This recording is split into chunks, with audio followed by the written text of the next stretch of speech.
IFM News. IFM News. IFM News. Lokal.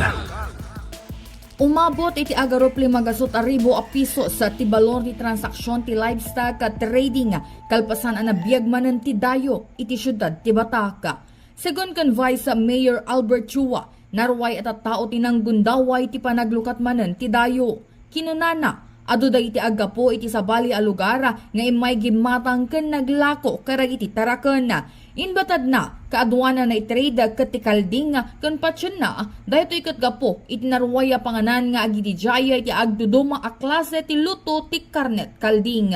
Irugrogimin to maglantamat digiti kaslang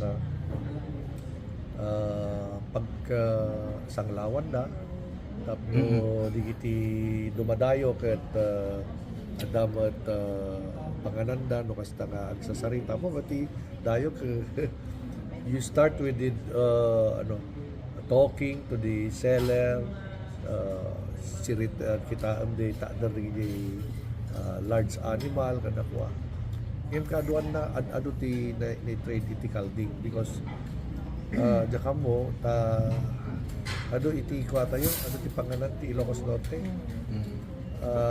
ket kalding ti mesa nga kay ayo da nga ilako. Kabayatan na, plano ti lokal a gobyerno ang mangipasdagpay ti panganana, tapno kadati kanayunan na sapol, dagiti kakailyan na aglalukot ado, dagiti agturturong iti dayo.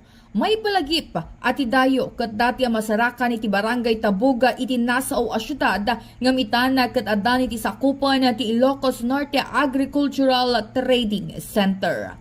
Para iti IFM News, Idol Bernadette Toledo, Tatak, IFM. IFM News. IFM News. IFM News. Lokal.